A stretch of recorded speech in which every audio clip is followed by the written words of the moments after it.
নমস্কার বন্ধুরা, আশা করি আপনারা সকলেই ভালো আছেন এবং সুস্থ আছেন।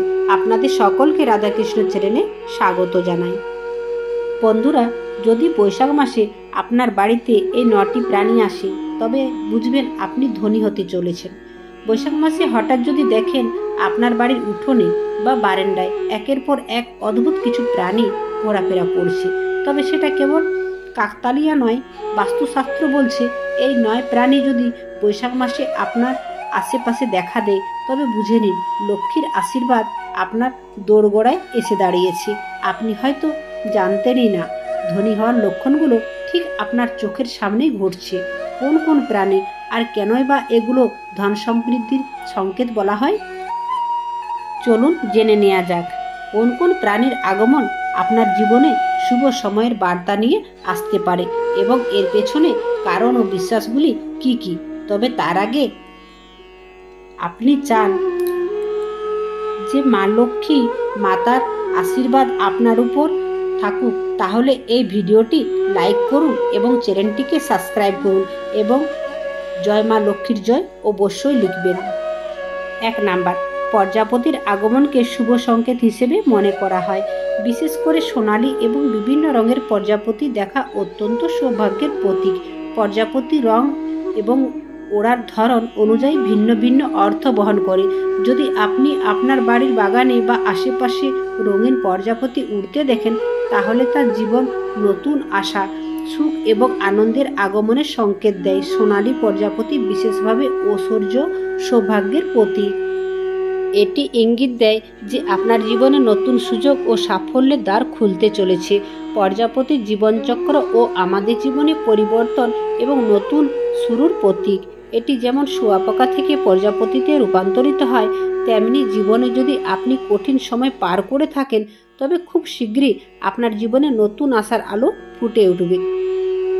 2 নাম্বার, টিকটিকি।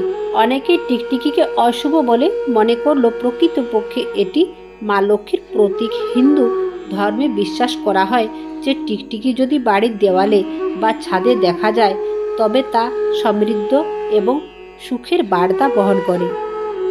বিশেষভাবে যদি আপনি একসাথে 3টে টিকটিকি দেখতে পান তাহলে তা বিশেষ শুভ সংকেত। এটি বোঝায় যে আপনার জীবনে খুব শীঘ্রই বড় কোনো সুখবর আসতে চলেছে। নতুন বাড়িতে প্রবেশের সময় টিকটিকি দেখা শুভ লক্ষণ হিসেবে বিবেচিত হয়। এটি অর্থনৈতিক সমৃদ্ধি এবং পারিবারিক শান্তির প্রতীক। 3 নাম্বার, ছচুন্দর। ছচুন্দর বা বাদুড় সাধারণত রাতের বেলায় সক্রিয় হয় এবং এটি রহস্যময় প্রাণী হিসেবে বিবেচিত। তবে এটি আপনার বাড়ির আশেপাশে উপস্থিত হলেও অনেক সময় তা সৌভাগ্যের প্রতীক বলে মনে করা হয়। ছুচুন্দর সাধারণত সেই স্থানে আসে সেখানে ইতিবাচক শক্তির প্রবাহ বৃদ্ধি পায়। যদি ছুচুন্দর দিনের বেলায় আপনার বাড়িতে প্রবেশ করে তাহলে এটি অত্যন্ত শুভ লক্ষণ। এটি ইঙ্গিত দেয় যে আপনার জীবনে নতুন সুযোগ আসতে চলেছে এবং সেই সাথে পূর্ববর্তী সমস্ত বাধা দূর হতে চলেছে। ছুচুন্দর আপনার ভাগ্য পরিবর্তনের বার্তা বহন করে। এই সংকেতগুলো অত্যন্ত বিশেষ এবং তা সেই ব্যক্তির জন্য আসে আর জীবন বদলে যেতে চলেছে। তাই আপনি সেই ভাগ্যবান ব্যক্তি যার কাছে এই সংকেতগুলো এসেছে। এবার মায়েরা ও বাবারা অত্যন্ত মনোযোগ সহকারে এই পয়েন্টগুলো দেখুন, একটুও পয়েন্ট মিস করবেন না। আমরা খুবই কষ্ট করে এই তথ্যগুলো সংগ্রহ করছি। 4 নাম্বার, তোতা। সবুজ তোতার উপস্থিতি অত্যন্ত শুভ বলে মনে করা হয়। তোতা কথার প্রতীক এবং এটি নতুন বার্তার সংকেত দেয়। যদি তোতা আপনার বাড়ির ছাদে বসে থাকে বা আশেপাশে উড়ে বেড়ায় তাহলে বুঝবেন খুব শীঘ্রই আপনি ভালো কোনো সংবাদ পেতে চলেছেন। তোতা সাধারণত আনন্দ, প্রেম এবং ইতিবাচক শক্তির প্রতীক। সবুজ রং প্রকৃতির পক্ষে এবং নতুন জীবনের সূচনা বোঝায়। তোতা দেখা মানে আপনার জীবনে নতুন সম্পর্ক, ব্যবসায় সাফল্য এবং পারিবারিক শান্তি আসতে চলেছে। 5 নাম্বার, উলু। উলু সাধারণত রাত্রিকালীন পাখি এবং এটি জ্ঞান ও অন্তর্দৃষ্টির প্রতীক। হিন্দু শাস্ত্র অনুসারে উলু দেবীর লক্ষ্মীর বাহন, তাই উল্লুর উপস্থিত অর্থনৈতিক সমৃদ্ধ এবং সুখের প্রতীক বলে মনে করা হয়। যদি আপনি দেখেন যে উল্লু আপনার বাড়ির ছাদে বসে আছে বা নিয়মিত উল্লুর ডাক শুনতে পাচ্ছেন, তবে এটি নিশ্চিন্তভাবে শুভ সংকেত। উল্লুর উপস্থিতি মানে আপনার জীবনে অর্থনৈতিক উন্নতি এবং মানসিক স্থিতি আসতে চলেছে। এটি ইঙ্গিত দেয় যে আপনি জীবনের সঠিক পথে চলেছেন এবং খুব শীঘ্রই ভাগ্য আপনার পাশে থাকবে। যদিও অনেক উল্লুকে অশুভ মনে করেন, প্রকৃতপক্ষে এটি সঠিক জায়গায় বসলে বা ডেকে উঠলে তা শুভ সংকেতেই বহন করে। 6 নাম্বার, পিঁপড়ে। পিঁপড়ে সাধারণত পরিশ্রম এবং সংগঠনের প্রতীক। তবে পিঁপড়ে যদি পূর্ব দিকে খাদ্য নিয়ে যেতে দেখা যায়, তাহলে তা শুভ লক্ষণ হিসেবে বিবেচিত হয়। এটি ইঙ্গিত দেয় যে আপনার বাড়িতে ইতিবাচক শক্তি প্রভাবিত হচ্ছে এবং আর্থিক অবস্থার উন্নতি ঘটবে। কালো পিঁপড়ে যদি খাদ্য সংগ্রহ করে নিয়ে যেতে থাকে, তাহলে তা বোঝায় যে আপনার পরিবারে শীঘ্রই খুব এবং সমৃদ্ধ আসবে। তবে লাল পিঁপড়ে ঝাঁক বেঁধে চললে তা সতর্ক সংকেত। এটি দ্বন্দ্ব বা আর্থিক সমস্যার ইঙ্গিত বহন করতে পারে। 7 নাম্বার, ইঁদুর। ইঁদুর সাধারণত ধ্বংস এবং দারিদ্রতার প্রতীক। বাড়িতে ইঁদুর থাকলে তা আর্থিক ক্ষতি, চুরি বা পরিবারের মধ্যে অশান্তির লক্ষণ হতে পারে। ইঁদুর বাড়িতে ঢোকা মানে তৎক্ষণাৎ ব্যবস্থা নেওয়া প্রয়োজন। বাড়ির চারপাশে পরিষ্কার রাখা এবং ইঁদুর প্রতিরোধকমূলক ব্যবস্থা গ্রহণ করা শুভ ফল বয়ে আনতে পারে। 8 নাম্বার, নীলকণ্ঠ পাখি। নীলকণ্ঠ পাখি দেবতাদের শিবের প্রতীক। এই পাখির আগমন অত্যন্ত শুভ বলে মনে করা হয়। যদি নীলকণ্ঠ পাখি আপনার বাড়ির আশেপাশে উড়তে দেখা যায়, তাহলে তা বোঝায় যে আপনার জীবনে সৌভাগ্য এবং সাফল্য আসতে চলেছে। নীলকণ্ঠ পাখির নীল রং বিশ্বাস, আস্থা এবং শান্তির প্রতীক। এটি নতুন সম্পর্ক, পেশাগত সাফল্য এবং মানসিক শান্তির ইঙ্গিত বহন করে। 9 নাম্বার, গোমাতা। গরু হিন্দু ধর্মে অত্যন্ত পবিত্র এবং দেবী লক্ষ্মীর প্রতীক। যদি গরু প্রতিদিন আপনার বাড়ির সামনে আসে বা খাবারের জন্য ডাকতে থাকে, তবে তা অত্যন্ত শুভ সংকেত। এটি বোঝায় যে আপনার জীবনে সুখ এবং সমৃদ্ধি আসবে। গরু শান্তির প্রতীক এবং এটি পারিবারিক ঐক্য এবং সমৃদ্ধির ইঙ্গিত বহন করে। গোমাতার আগমন আপনার জীবনে সমস্ত নৈতিবাচক শক্তিকে দূর করে ইতিবাচকে পরিবর্তন আনবে। প্রকৃতির এই বিশেষ প্রাণীগুলির আগমন কেবল কাকতালীন ঘটনা নয়, বরং এগুলো আমাদের জীবনের শুভ পরিবর্তনের সংকেত বহন করে। প্রাচীন শাস্ত্র এবং লোকবিশ্বাস এই প্রাণীগুলিকে সৌভাগ্য, সমৃদ্ধ এবং ইতিবাচক পরিবর্তনের প্রতীক হিসেবে বিবেচনা করা হয়।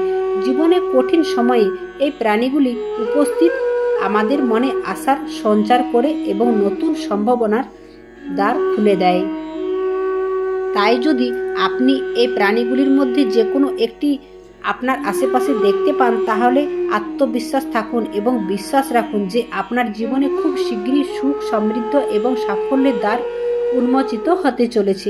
প্রকৃতির এই আশীর্বাদকে আন্তরিকভাবে গ্রহণ করুন এবং জীবনের প্রতি নতুন দৃষ্টিভঙ্গি নিয়ে এগিয়ে চলুন। শুভ সময় আসবেই। বন্ধুরা, এবার দেখুন, যদি জলের মতো অর্থ হাতে না থাকে, তবে নুনের কোনো উপায়গুলি করা উচিত। বন্ধুরা, নুনের অনেক ধরনের হয়। সন্দক নুন, পাহাড়ি নুন, সমুদ্র নুন, কালো নুন, সাধারণ নুন ইত্যাদি। জ্যোতিষশাস্ত্র অনুসারে নুনকে চাঁদ এবং শুক্রের প্রতিনিধি হিসেবে ধরা হয়। কিছু লোক নুনকে রাহুর প্রতীকও মনে করেন। আসুন এখন নুনের চমৎকার উপায়গুলো সম্পর্কে জানি। নাম্বার 1, জ্যোতিষশাস্ত্র অনুসারে নুনকে আপনি কোনো স্টিল বা লোহার পাত্রে রাখেন, তবে এটি চাঁদ এবং শনির সংযোগ ঘটবে, যা খুবই ক্ষতিকর। এটি রোগ এবং শোকের কারণ হতে পারে। নুনকে কোনো প্লাস্টিকের পাত্রে রাখা উচিত নয়। নুনকে কেবল কাচের পাত্রে রাখলে এটি খারাপ প্রভাব ছাড়ে না। নাম্বার 2, নুনকে সরাসরি কোনো ব্যক্তির হাতে দেবেন না। নুনের প্যাকেটও দেওয়া থেকে বিরত থাকুন। বলা হয় এর ফলে ব্যক্তির সম্পর্ক খারাপ হয় এবং বাড়িতে নৈতিবাচক শক্তির বাসা হয়। 3 নাম্বার, খাবার তৈরি করার সময় খাবারটি চোখে দেখবেন না। এর ফলে খাবারের পবিত্রতা নষ্ট হয় এবং দারিদ্রতা আসে। যদি নুন কম হয় তবে পরে যোগ করবেন। ভগবানকে খাবার নৈবেদ্য দেওয়ার পরে খাদ্যটি চোখে দেখবেন, এর ফলে বাড়িতে শান্তি বজায় থাকবে। 4 নাম্বার, সুখী থাকতে হলে এই উপায়গুলো করুন। যদি কোনো ব্যক্তিকে আপনি পছন্দ না করেন তবে তার নুন খান না, তার মিষ্টি খেতে পারেন। যে কোনো পাপী ব্যক্তির নুন কখনোই খাবেন না, অন্যথায় আপনার জীবন ও তার মতো হতে পারে। সব জায়গায় নুন বা নোনতা খাবেন না, এই ব্যাপারে আমাদের নজর রাখতে হবে। 5 নাম্বার, বাধ্য হয়ে বা চাপের মধ্যে কোনো ব্যক্তি নুন খাবেন না, এর ফলে আপনার বড় ক্ষতি হতে পারে। নুন খাবেন শুধুমাত্র যার সংস্কার ভালো এবং যে ধর্ম সম্মত আচরণ করে। বন্ধুরা, এই ছিল আজকের ভিডিওটি যদি আপনাদের ভালো লেগে থাকে তাহলে অবশ্যই লাইক করবেন, কমেন্ট করবেন এবং ভিডিওটি শেয়ার করতে ভুলবেন না। আর চ্যানেলে নতুন হয়ে থাকলেন চ্যানেলটি অবশ্যই সাবস্ক্রাইব করে দেবেন। জয় শ্রী কৃষ্ণ, রাধে রাধে।